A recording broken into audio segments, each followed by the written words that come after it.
Virgo, the meaning of the Virgo sign according to the Bible. There's something no one ever told you about Virgo. Not because it's hard to understand, but because it requires you to question something that seems too obvious to question. You've probably heard that Virgo is the sign of analysis, precision, and perfectionism. It resonates with something you experience deep inside. But what if this description, the most repeated one, the one that appears in every horoscope, was just the top layer, the surface of something much deeper? There is a text, older than any astrological system you know, and this text describes Virgo not as a personality type, but as a calling, as an archetype that has traversed millennia. And what it reveals about the gift that Virgo carries and about the silent cost that comes with it is the kind of thing you will recognize in yourself in a way that will make you pause. Stay. This was made for you. There's a word that appears in the oldest texts humanity has ever produced, a word that has traversed languages, translations, centuries of interpretation, and reached you with almost no alteration. That word is Virgo. And before you think you already know where this is going, before the memory of Sunday's horoscope pops into your head, I need you to pause for a second, because what most people never realize is that the Virgo of sacred texts wasn't created to describe a personality type. It was created to describe a type of mission. And if you were born under this sign, there's a real chance that everything you thought was a flaw of yours, the endless analysis, the pattern that nobody else sees, the feeling that the world could work better if people paid more attention, isn't a flaw. It's a calling you haven't yet learned to name. This might sound overwhelming, I understand. Virgo is practical, skeptical, the sign that prefers a concrete explanation to a mystical promise. So let's start with the concrete. Let's start with the name. The word translated as virgin in Portuguese comes from ancient Hebrew, Koine Greek, and Vulgate Latin. And in each of these languages, it doesn't just mean a young woman or a pure woman in the moral sense that the 20th century attached to the word. It means someone who hasn't yet been defined by the world, someone who holds within themselves a power that hasn't yet been named by others, a being who perceives things first, who feels the texture of things before anyone else around them. And if you are a Virgo, you know exactly what I'm talking about, because you've spent your whole life noticing details that no one else noticed, feeling the weight of situations that everyone around you treated as light, carrying a kind of sharp sensitivity that the world called neurosis, but which deep down is something completely different. The prophet Isaiah wrote about a virgin who would see what had not yet happened, not in the supernatural sense of the term. In the real, human, everyday sense of the word, she would perceive the essential before it became visible. This is precisely the gift that the Virgin carries. It is not clairvoyance, it is discernment. It is the ability to look at a situation, at a person, at a problem, and see the structure beneath the surface, to see what is wrong before the mistake happens, to see what could be better before anyone imagines that improvement is possible. The problem, and here begins the part no one talks about, is that this gift has no address. It doesn't come with instructions for use. And so Virgo spends years applying this sharp perception to everything around them, at work, in relationships, in projects, in plans, in others. And rarely does it direct that same gaze inward with the same generosity it uses outward. In fact, when Virgo looks inward, discernment becomes something else. It becomes judgment. It becomes a list of everything that isn't good enough yet. It becomes a voice that knows every detail of what's missing and has difficulty seeing what's already there. But where does this pattern come from? Why does a sign with such analytical capacity use that capacity so often against itself? Have you ever noticed that the most present critical voice in your life rarely comes from outside? That the harshest judgment you've faced had your own face? The answer lies in a biblical archetype that very few people can associate with Virgo. And when you understand it, you'll understand why this pattern isn't a flaw. It was while searching for answers to this that I found this digital book, The Divine Path That Guides Your Zodiac Sign to a Life of Purpose. And what surprised me wasn't the amount of information, it was the precision with which it describes the inner workings of Virgo. Not a generic textbook Virgo, the real Virgo who lives with this level of inner demand, who carries this ability to see deeply and sometimes doesn't know what to do with everything they see. The book doesn't promise a magical transformation, it offers something more valuable for Virgo, a map, a structure, a way to organize what you already feel and haven't yet been able to name in a way that makes complete sense, spiritually, emotionally, practically. You are now in one of those rare moments when something you knew without knowing finally begins to take shape. That discomfort you're feeling, that I know this, I've lived this, is a sign that you're in the right place. And these moments have a window of opportunity. If you close this video now and go back to your usual routine, that recognition will disappear. Not forever, but long enough for you to continue in the same cycle for another year, 2 years, without the clarity that this book can offer now. The link is in the first pinned comment, but be aware, this content may be taken down. Click now and download your copy. And before we continue, tell me in the comments, what Virgo trait did you recognize in yourself right now that you hadn't been able to name so clearly before? Write it down below, it matters. The texts of Job and Psalms describe a figure called the faithful servant, not a servant in the sense of passive submission, a servant in the sense of someone who acts with precision, who doesn't waste energy, who puts every gesture at the service of something greater than the ego, a being who doesn't act out of vanity, doesn't act out of fear, acts because there is an inner order that he simply cannot ignore. Virgo knows this figure from within, not because you've read about it, because it is it.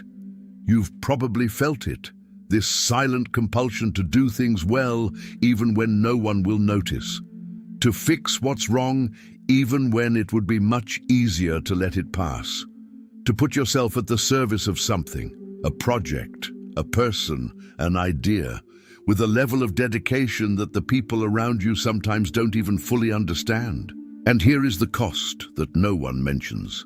The faithful servant of sacred texts carries a weight that the narrative rarely explains clearly.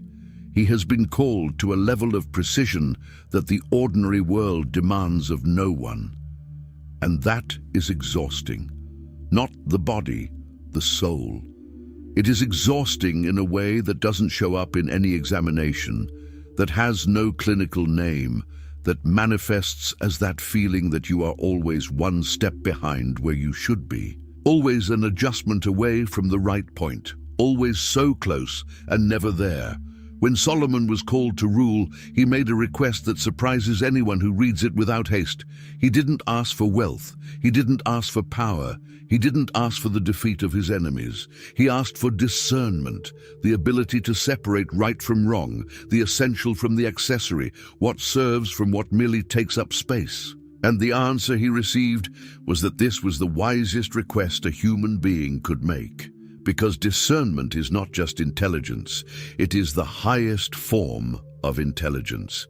It is what allows one to act with precision where others act impulsively. Virgos are born with this wish already granted. The discernment is already there. But there's a shadow in this gift that Solomon also knew, and which the Bible records with disturbing honesty. The same man who discerned the world around him with such precision lived for decades without discerning about himself. He made decisions that contradicted his own wisdom. He built outwardly what he destroyed inwardly. And if you are a Virgo, this contradiction doesn't sound strange. It sounds familiar. Because the great paradox of Virgo is not a lack of discernment. It's the use of discernment as a weapon pointed inward. It's surgical precision applied not to heal, but to identify every flaw, every gap, every place where you haven't yet reached where you should be. A scalpel that's too sharp for your own flesh, that cuts too deep when the target is yourself. And it is precisely here, at this moment, when you recognize this pattern in yourself, this weariness of analyzing yourself without ever absolving yourself, that the most important question of the entire video begins to take shape. It's not, how do I stop being like this? It's a different question, deeper, more honest. What happens when Virgo finally directs this same discernment, this ability to see the essential, to recognize the value of what already exists within themselves? The Book of Revelation is the densest, most visually disturbing and most misinterpreted book in the entire Bible. And in the midst of this text, which has generated centuries of debate, appears a figure that medieval astrologers associated with the zodiac in a way that almost no one knows today. A woman clothed with the sun, with the moon under her feet, and a crown of 12 stars around her head. 12 stars, the same number as the signs of the zodiac, and her position on the moon within the sunlight was interpreted by ancient scholars as the exact position of the sun in the sky during the month of Virgo, when it is in the constellation and the moon is directly below. This is not a conspiracy theory, it's history from medieval astronomy and theology. And what this image depicts, this woman in a position of maximum light, is not a distant saint. It's an archetype of full potential. Someone who stopped regulating her own light so as not to disturb others. Someone who finally occupied the space that was always hers. Virgo knows the opposite feeling all too well. The regulation, that constant internal adjustment that ensures you won't shine too brightly, won't demand too much, won't take up too much space. Not because you're insecure, but because you discern the social costs of being completely yourself, and with the precision that is your trademark, you calculate that it's safer to stay a little below the maximum volume. But the apocalypse describes this figure at its most profound, clothed in the sun. And the question this symbol poses to Virgo is both simple and unsettling. How much of your light are you directing right now, at this very moment in your life, that could be illuminating something or someone who needs exactly what you have? The divine path that guides your zodiac sign towards a life of purpose explores precisely this territory, the space between what Virgo is capable of being and what Virgo allows to appear. It's a book that speaks to the intelligence of Virgo, not vague promises. It translates these archetypes into something you can use, not tomorrow, now. The link is in the first pinned comment. The last copies are running out. Click now and begin your journey toward the clarity and genius you deserve. The word purity has a problem with its image. Over the centuries, it has been obscured by layers of moralism, external judgment, and an idea of impeccability that has more to do with appearance than essence. But in the oldest texts of the biblical tradition, in the Psalms, in Proverbs, in the Book of Job, purity is not an aesthetic condition. It is a condition of intention. Something pure is something that has not been adulterated by fear, vanity, or the need for approval. Something pure acts from a center that has not been corrupted by external noise. And here's where Virgo enters this story in a way that will poke at something deep. Because Virgo is obsessed with purity, but usually applies this obsession in the wrong place. The house needs to be organized, the work needs to be impeccable, the plan needs to be flawless, the presentation needs to be flawless. And while all this energy goes outward, to the surface, to what appears, to what others will see and evaluate, there's an inner layer that accumulates a fog that no external organization can dissipate. It's like washing the outside of a window while the condensation is coming from the inside. You can scrub as much as you want. What's blurring your vision is in a place the cloth can never reach. The biblical purity that Virgo carries as an archetype isn't about having a tidy house. It's about acting from a place that hasn't been corrupted by endless self-criticism, by judgment without criteria for absolution, by a list of flaws that only grows and never diminishes. It's about finding a clean inner center, not because you've eliminated all imperfections, but because you've stopped letting imperfections define who you are. And this is the hardest work Virgo can do. Not because it requires effort. Virgo has effort to spare. Not because the path is long. Virgo has stamina. But because it demands something Virgo rarely allows itself: kindness towards itself. A pause in judgment. A real, unconditional moment to look inward and say, this here, just as it is, without the improved version, without the corrected plan, without the next planned step. This here is enough to begin. And sometimes beginning is exactly what the calling needs. There's a pattern that appears in almost every great calling in the biblical narrative. Moses before the burning bush, Jonah inside the ship, Jeremiah facing the word he didn't want to receive.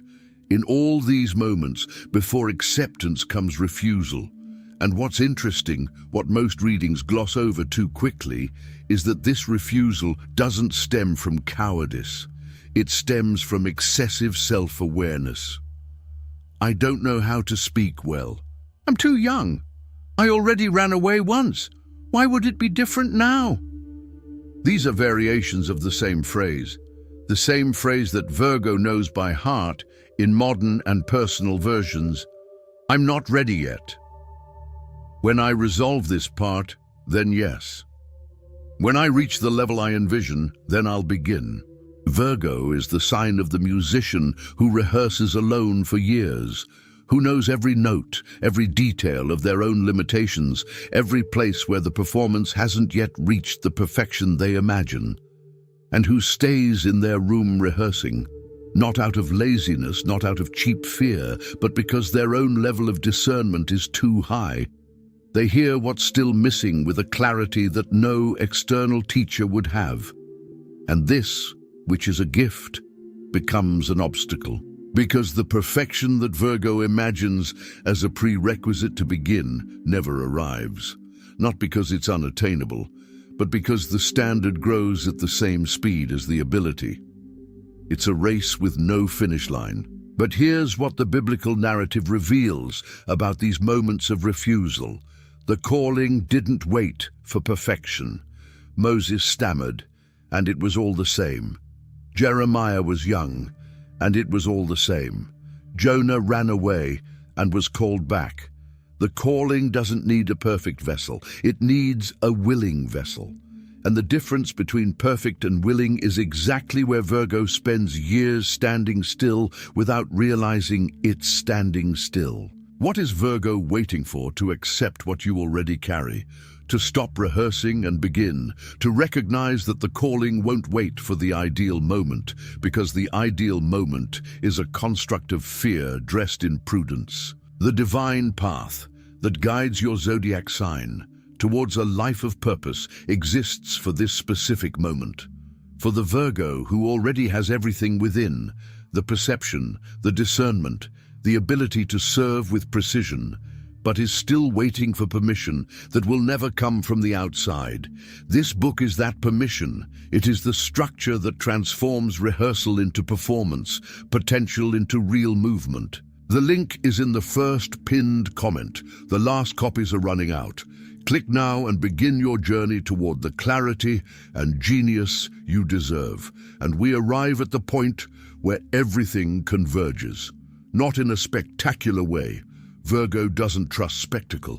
In a simple, precise, inevitable way. Like when an equation finally balances. Like when the last piece of a puzzle fits and you realize the image was there all along, waiting for you to stop looking for the piece you had in your hand. The meaning of Virgo, according to the Bible, is not a religious curiosity. It's not a topic for theological debate. It's a map. an ancient map written in languages you don't speak, but which describes with disturbing precision the workings of something you've inhabited since birth, your own mind, your own way of loving, your own way of serving.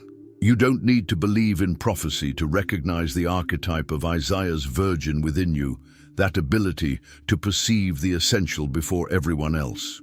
You don't need to be devout to recognize yourself in the faithful servant, that impulse to act with precision, even when it would be easier to do anything else.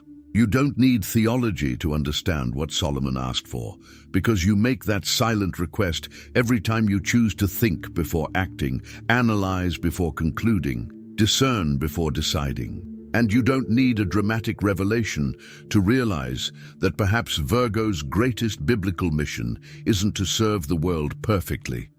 It's to finally learn to apply the same discernment she uses so precisely out there, to recognize within that the scroll already has the text, that the writing is already there, that all that's missing isn't more content, more analysis, more preparation.